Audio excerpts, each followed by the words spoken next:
to another edition of the Corner Booth Podcast here from the Snowdon Deli. I'm Aaron Rand from CJD, along with Bill Brownstein of the Montreal Gazette. And our guests today include Antoine Charest, Robert Libman. Antoine Charest, of course, Liberal Party's Vice President of their policy. Yes. You call that a department, committee? The policy committee. And Robert Libman, former Equality Party leader and also a provincial MNA, with two very different takes on a liberal constitution. So Antoine, let's start with you. This idea and so far it's just an idea. This has not been accepted as policy by the party. We should point that out, right? That won't be happening until November. Okay. Yeah. So you think Quebec needs a constitution? Robert doesn't. We'll get to that in a sec. Yeah. You say the reason for the constitution is to unify Quebecers and assert Quebec's status as a nation within Canada. Why is this important? A couple of things. One, thank you for having me, and I'm happy to debate with Mr. Libman, and I think having a healthy debate today is becoming more and more difficult, so thank you for the opportunity. One, what is the policy committee of the Quebec Liberal Party proposing is a foundational law that says what our values are as Quebecers, what are our aspirations, and above all, that can secure our rights. So that's the second reason as to why. Why are we doing this? Well, we live now in a society where it becomes more and more acceptable to trample or question the rights of minorities, of the Anglophone community, but of every Quebecer. And I'm thinking about Bill 21, I'm thinking about Bill 96, I'm thinking about the healthcare directive. And I think what we're proposing is a project, a common vision that can unite Quebecers. And I think today more than ever, Quebecers need, and regardless of who you are, whether you're an English speaker, regardless of your faith or what you practice, I think we need a shared vision and project for Quebec, and that's what the policy committee of the Quebec Liberal Party is proposing. Robert? Well, first of all, let me thank you also for inviting us to be here today for this debate. I've written about the Quebec Constitution and my thoughts on it, and I want to mention at the outset that it's a pleasure to be sitting with Antoine Charest, who I think has a very bright political future in Quebec. He's running in the 2026 election. I gave you a plug. Okay, you see, that's Thank you. That said, though, you disagree vehemently with... You see, I try to disarm my debate opponent by doing that. You see, but no, I disagree. Not only with the timing of this, I think that for two main reasons. First of all, I think a Quebec Constitution, the content of the Constitution itself will be problematic because in Quebec, obviously, there's a dichotomy between collective rights versus individual rights. So it's fine to say that a Quebec Constitution might protect the rights of minorities, but at the same time, there also will be a push to enshrine in the Quebec Constitution the notion of collective rights. And what does that mean? How are minorities affected by that? How are individual rights respected in the context of a Constitution that promotes the notion of collective rights over individual rights? But my bigger issue is the timing of this for the Liberal Party, which suffered its worst electoral defeat in its history in the last election, and the Liberal Party is in the process of rebuilding with a new leader, a leadership campaign that starts in January. Why would they embark on such an initiative right now? It's always been constitutional debates, the language issue has always been the Achilles heel of this Liberal Party. There's always been divisive debates within the party, and at a time when they have to consolidate, there's so much opportunity to build on the notion of promoting positive initiatives for Quebecers when it comes to bread and butter issues like healthcare and education and the environment. Why embark on this slippery slope of constitutional debate when even within the Liberal Party you're going to have these pulls in different directions, those that feel they have to appeal to the soft nationalist vote or Francophone voters for whom haven't supported the Liberal Party recently, against many minorities within the Liberal Party who want the respect for individual rights in their institutions. You're going to have that debate within the Liberal Party which risks fracturing the party even further at a time when the party really has to come together to be a force in the next election.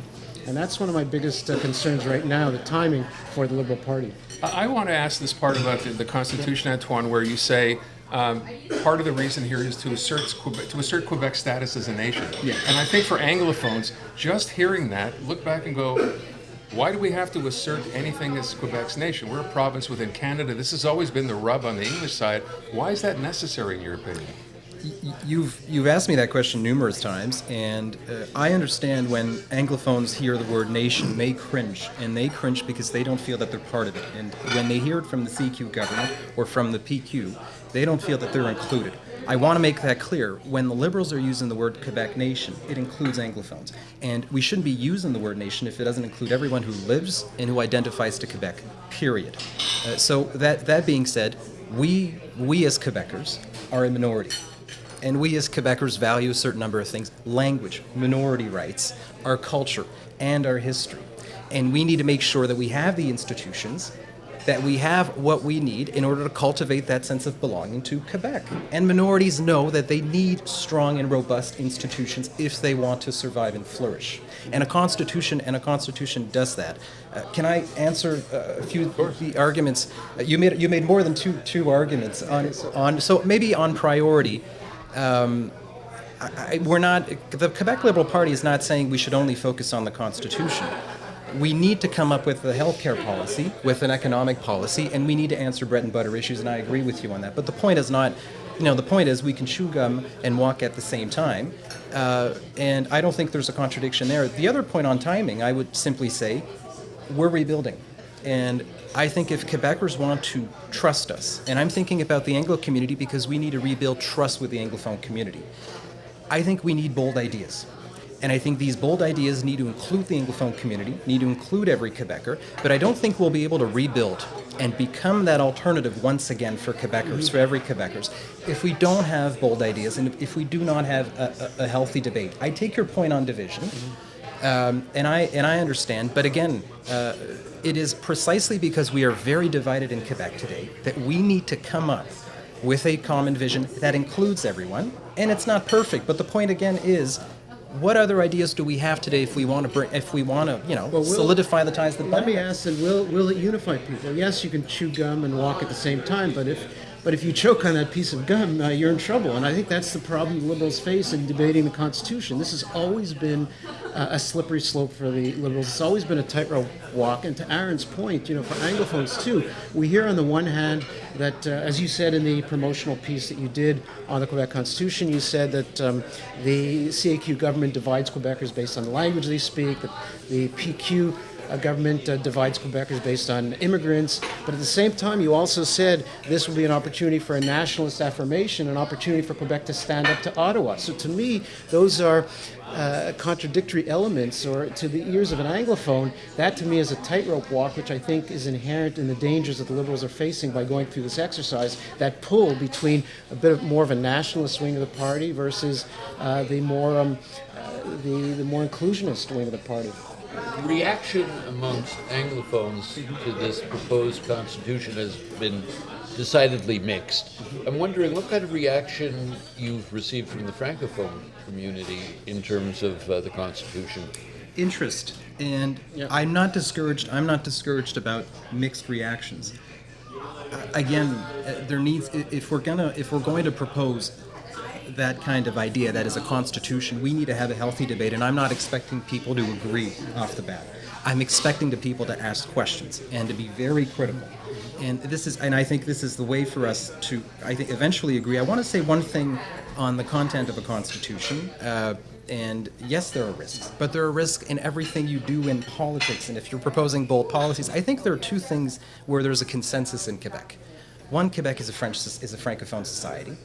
And on the other hand, we are a society where we want to uphold individual rights and freedoms and the rights of minorities. And I think that is the bedrock of a constitution. Minority rights on the one hand, us being a Francophone, within which there's a strong Anglophone community. But I think we can get that right. I think on the fundamentals of what we're proposing, Liberals, we can get that right. But within that context, the debate about a Quebec Constitution, will there not be a debate about parliamentary sovereignty versus judicial sovereignty, the whole notion of a Notwithstanding clause? Anything that might enshrine the rights of minorities within a Quebec Constitution, would there not have to be a countermeasure that allows the Quebec majority invoke a clause that overrides perhaps individual freedoms?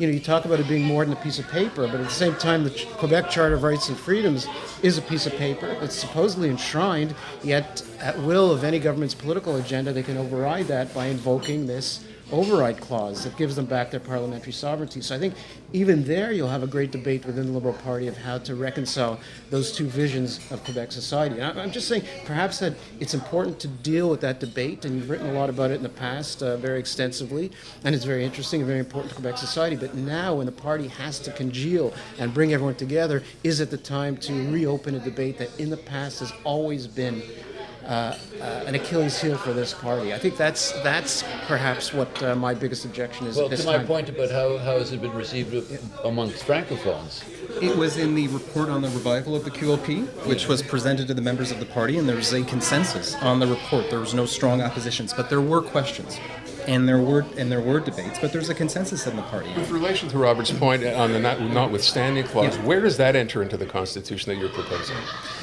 There's the Canadian Charter has a notwithstanding clause. The Quebec Charter also has one. The problem with the Quebec Charter is that you can change the Quebec Charter with a majority in the National Assembly.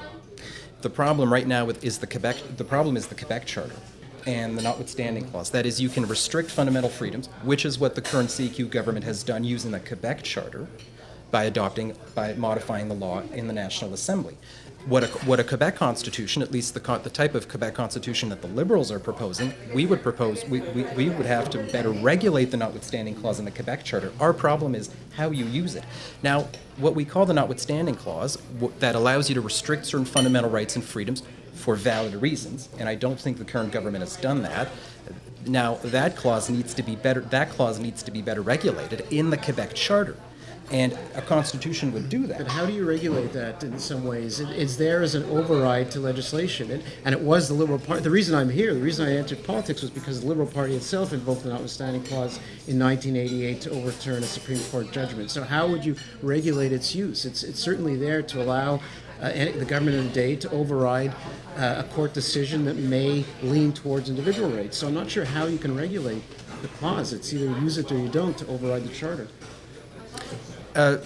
I don't think that it's sufficient that you can if you can simply modify the Quebec Charter by adopting a law or modifying it. I think that's a major problem. Problem is not with the notwithstanding clause. You can use it if you use valid reasons. Now, you pointed out the reason why you got involved in politics, but back then in that debate, the Quebec government made a clear demonstration. You could be against their arguments, but back then the government said, we're using the notwithstanding clause for X and Y reasons. And they came up with pretty solid empirical arguments as to why. There could be disagreements. And they did use it preemptively either. They used it after the court system had its opportunity. They did, but the issue, I think the core issue here is how do we better protect minority rights and the rights of every Quebecer? Now, I think we need to get this right with the Quebec Charter, and I think it doesn't protect well enough the fundamental rights of every Quebecer.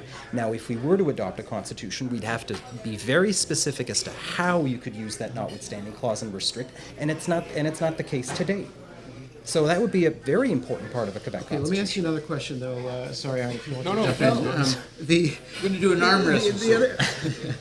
Can I throw the chopped liver at him? No, I would never do that.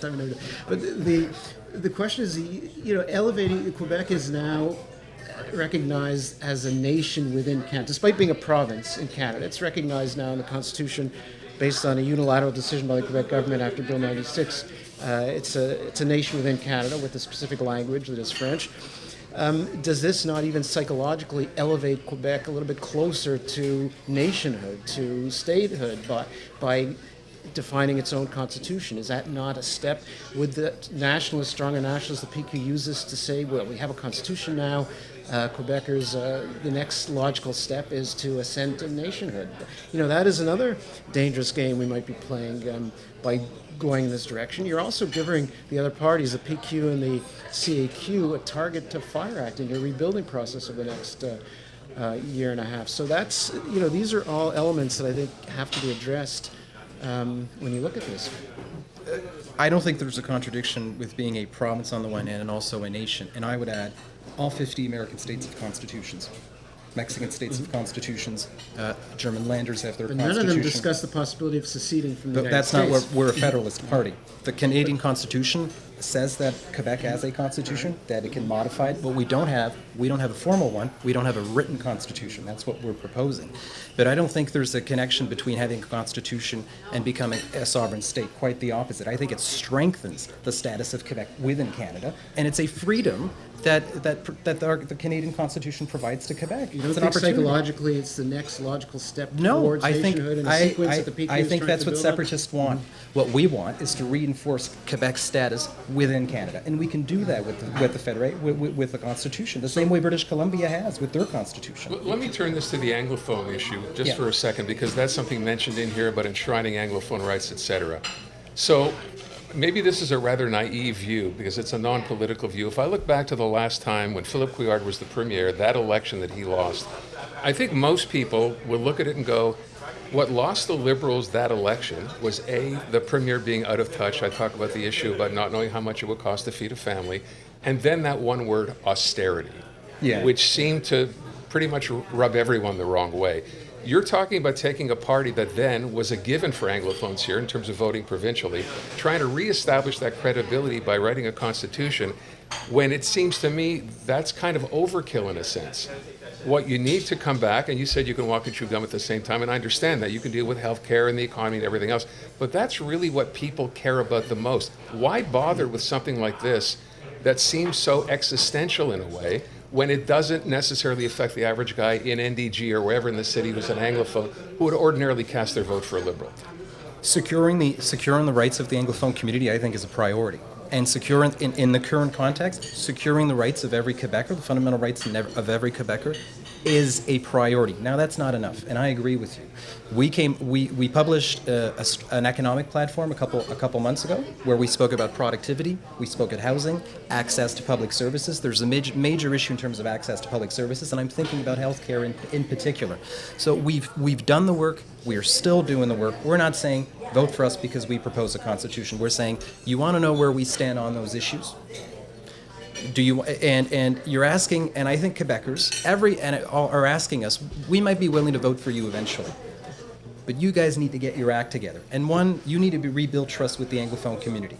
Trust is eroded, and you need to make the case. But we're not just so we're focusing on many issues at the same time. But I think that's what voters are expecting from us. I suspect one of the reasons with the Quebec Constitution is to put the spotlight again on the Quebec Liberal Party, which I understand, and to bring it back into mode, perhaps. But the point being, I think you're putting the cart before the horse here, because I think until the leadership contest, you need a leader more than you do a constitution at this point. And as we've seen with Monsieur Plamondon, you need somebody who's going to get out there and speak for the party and instill a spark. And this is all well and good with the constitution, but being leaderless is hampering I think that's an excellent point. And you don't want to hamstring an eventual leader with a constitution, or provide that constitution as a target on your backs for your opponents during the next campaign.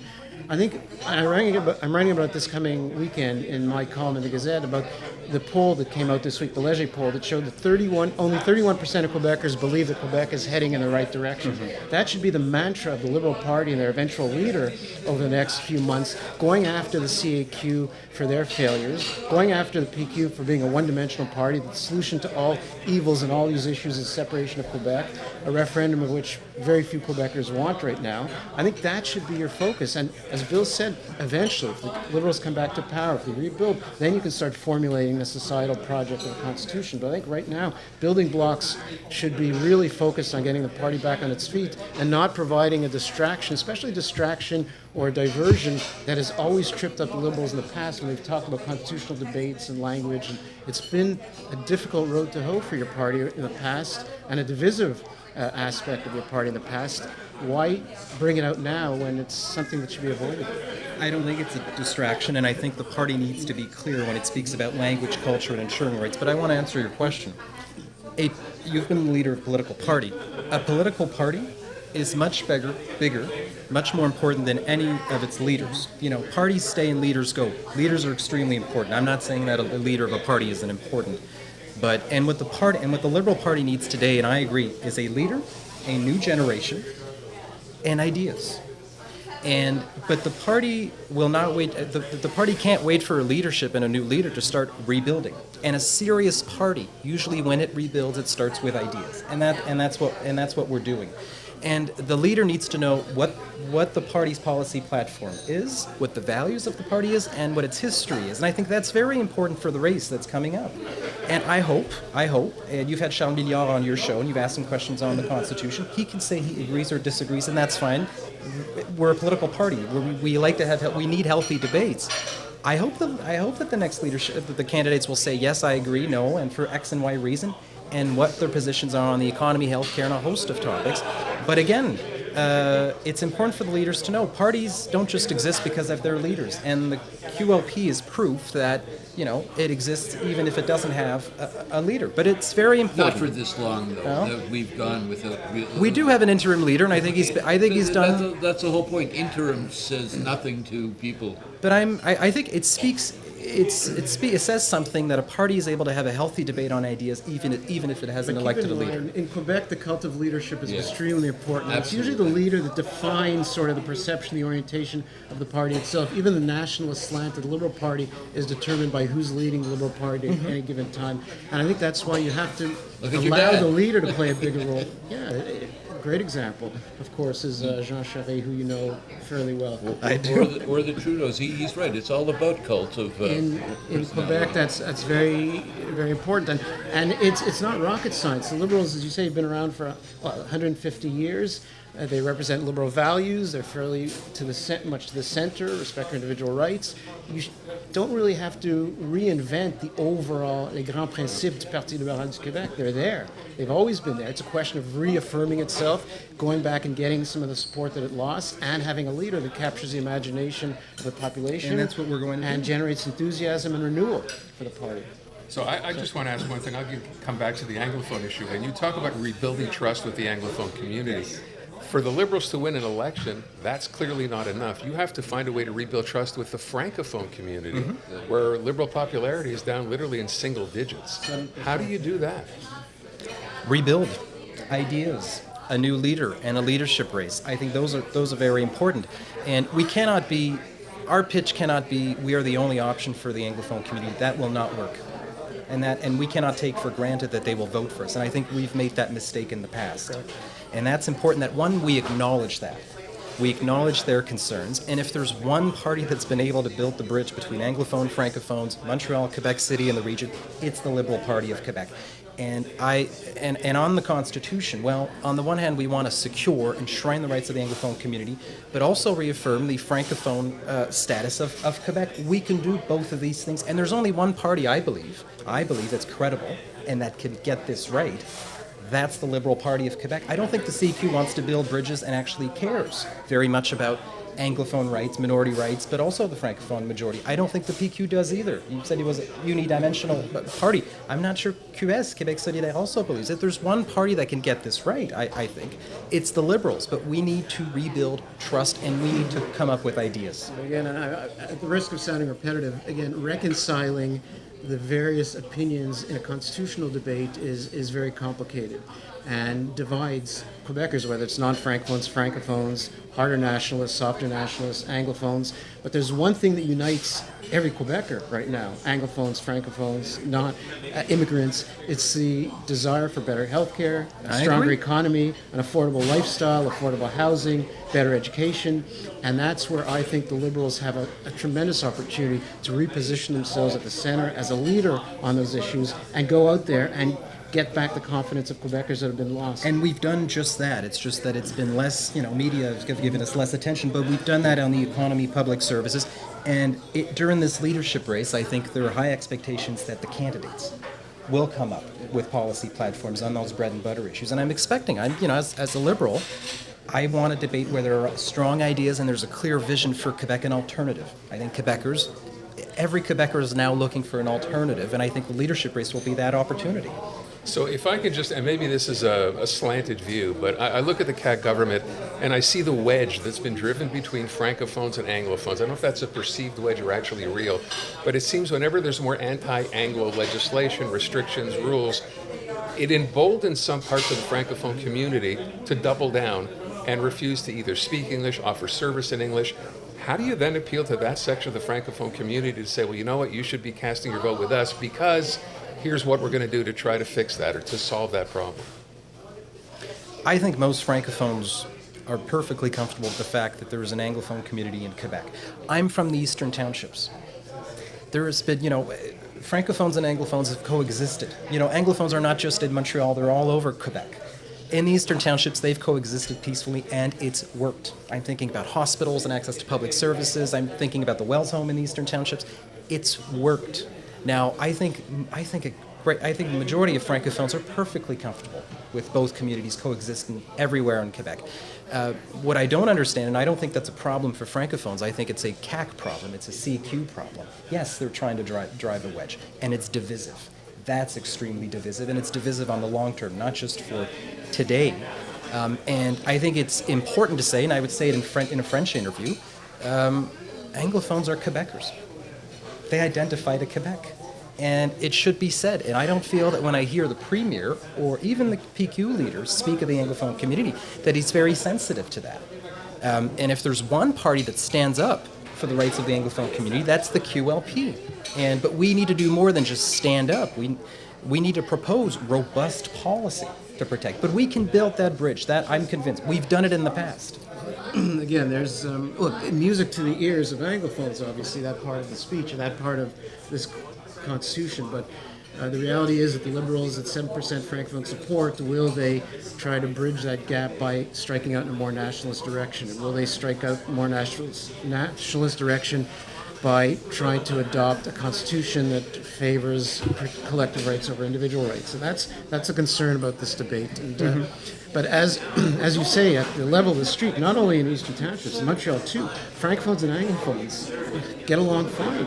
I work in French most of the day, and even though I have a past as an Equality Party rabble-rouser, as Bill called me, I never have an issue. In fact, most Francophones I speak to who remember the Equality Party love discussing politics in that debate. And I think relations are very cordial. As you say, government, the media to some extent tried to rile up the pot, and that's something that perhaps we have to look at addressing. And the best way to address it is to go to issues that every Quebecer identifies with, and that's wanting a better quality of life. And that's why leaving aside these existential debates perhaps is the best strategy for a party that wants to go back and recapture as many Quebecers in their electoral basin as possible. And that's what we've done, and that's what the party will have to do. And I think expectations are quite high when it comes to the Liberals. That is, if Quebecers want to vote for us, what they want to know is they want to know where we stand on a host of issues. We spoke of the Constitution, we spoke of the economy, but they clearly want to know where we stand, and that has not always been clear in the past years. I would just ask one other question, talking about a leadership race, which is coming. We know there are a couple of names officially in. We also know that people like Pablo Rodriguez, from the federal perspective, even though François-Philippe Champagne has said he's not interested, but other names have been mentioned, Melanie Joly among them. Is there a concern for the Provincial Liberal Party that if you get someone from the federal Liberals, that association is concerning for Francophones, perhaps? Well, one thing is absolutely clear is that there is no connection between the QLP and the Liberal Party of Canada. There are people in the QLP that vote Conservative. There are people who vote for federal Liberals. There are even people who vote for Bloc. That sounds contradictory, but in our party, they're two separate parties, two different histories, two different cultures, and different values. Now, if Pablo Rodriguez shares the values of the QLP, and he believes that he could be a good leader, then I welcome him in the party if he wants to run. Well, does that excite you, the prospect of having Pablo Rodriguez? I'm excited about the fact that Codin wants to run, that Rodriguez wants to run, that Frédéric Beauchemin is considering running. We need a race, we need a healthy debate, and Liberals have to say clearly where they stand and what their vision is. And my hope is that we will have that. We didn't have a leadership race next time, but I'm very comfortable with someone like Rodriguez coming to the Liberal Party of Quebec. The last time we spoke, we talked about you having Yes. any kind of intentions on being a party leader. Why not? You're young, you've got some smarts, you've got all sorts of things going. You could light up a population, I think. I want to run in 2026. I'd like to be an MNA, and I think the right path. So at least for- you're committing to this now. You didn't the last time that you wanted to run in 2026. I said it publicly. I'm committing to that. I want to run into writing, and I want to earn the trust, like every Liberal. I want to rebuild trust with Quebecers, and I want to earn their vote. And I think that's the best way to do it. My question to him also. What I think, well, first of all, I think Aaron's point to Pablo Rodriguez was the fact that if someone like him were to become a leadership aspirant or a leader, the CAQ and the PQ would have a field day in talking about the former Liberal MP coming in, the Liberals having stymied the Quebec for many years. But I think I've written about how Antoine Dionne Charest should consider a run for the leadership eventually. And maybe he's biding his time a little bit. The 2026 election might be a little bit too quick for a turnaround for the Liberals, and maybe let someone else go through the motions, build the party up to some degree, and if they don't win, the path is set for you at the election in 2030. You heard it here first. In 2030, ideal opportunity. I'm campaigning. All you have to worry about is Marois risky. Apart from 2026, I believe in the idea of a Quebec constitution for every Quebecer. I'm campaigning for that, and I want to convince the next That's a political leader. answer. That means maybe That's he's a in the sign. cards. Ideas for the ideas. That's what the Liberal Party needs right now. General leadership. And leadership. Pragmatism is important too. I To be able agree. to win the election, I you agree. have to be pragmatic, and I think the strategy is key in the next couple of years. We have to wrap it up. I want to thank you both. Thank you. Charest, Robert Libman, thank you. Pleasure. And thank you. We'll see you again soon on the next episode of the Corner Booth Podcast.